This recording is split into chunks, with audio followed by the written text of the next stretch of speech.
Bonjour, on reprend ici la suite du cours donc sur la mitose et on en était à l'anaphase qui est donc la troisième phase de la mitose. Cette anaphase, en fin de compte, c'est très important parce que c'est là que les chromatides vont être séparés de leur centromère. D'où l'intérêt après d'en avoir mis deux justement. Donc ici, vous voyez le centromère avec ses deux chromatides et là, on va donc avoir une fission, on appelle ça une séparation donc des centromères. Un va tirer une chromatide en bas, l'autre va tirer la chromatide en haut. Donc on va se retrouver avec de l'eau A2N égale 4. Si on les compte, 1, 2, 3, 4 en bas et 4 en haut. Et bien sûr, il faut finir, il faut finir en formant les fameuses deux cellules filles.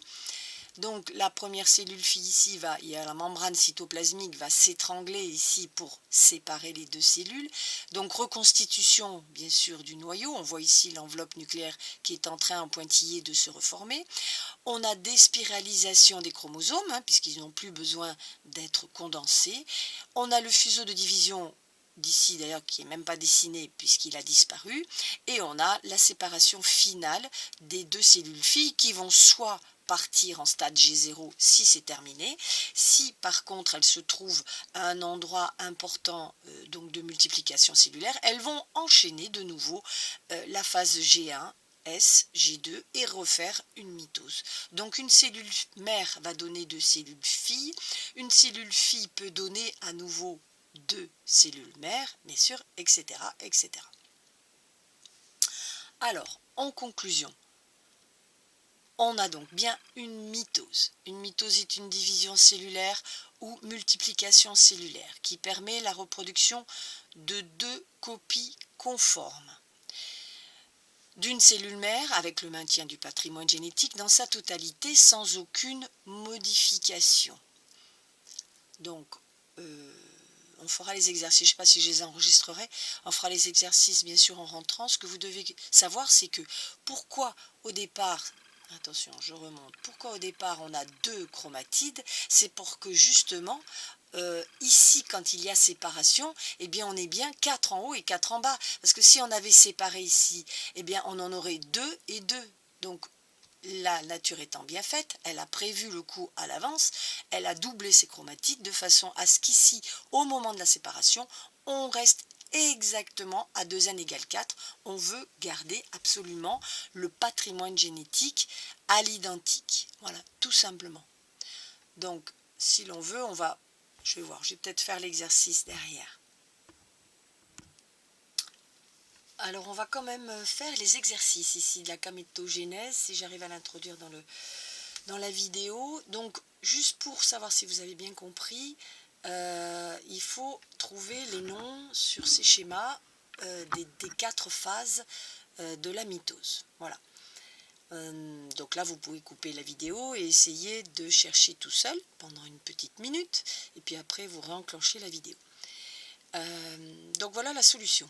On cherche tout début donc la première phase de la mitose, donc la prophase, et on cherche donc des chromatides un peu en vrac dans la cellule. Alors vous en avez à 3 endroits, ici, ici au numéro 3 et ici. C'est-à-dire que les chromatides et les chromosomes donc sont complètement libérés, mais on voit encore un peu de fouillis, c'est un peu grossier, on voit qu'il n'y a plus d'enveloppe nucléaire bien sûr, mais voilà, ils se baladent.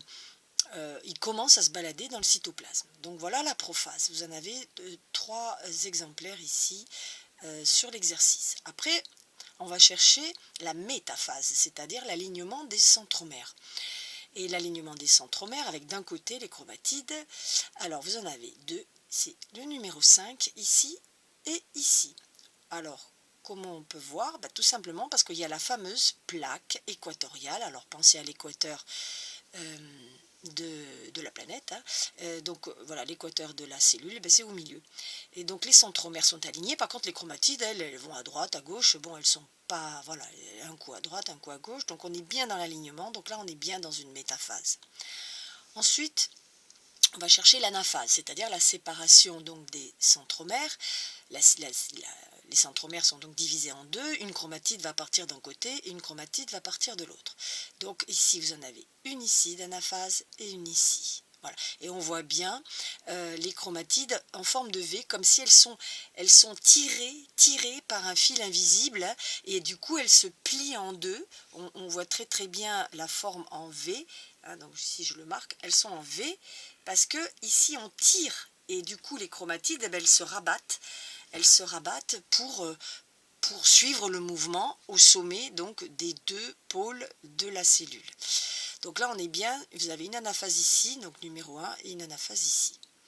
Et puis après on va chercher bien sûr le regroupement pour un futur noyau donc de ces chromatides, et c'est la télophase, donc vous en avez deux, ici au numéro 2 et ici au numéro 2, avec l'apparition de la paroi cellulosique, parce qu'ici on est dans une cellule végétale, donc il y a une paroi cellulosique, mais sinon bon, dans une cellule animale vous allez avoir tout simplement l'étranglement de la membrane cytoplasmique.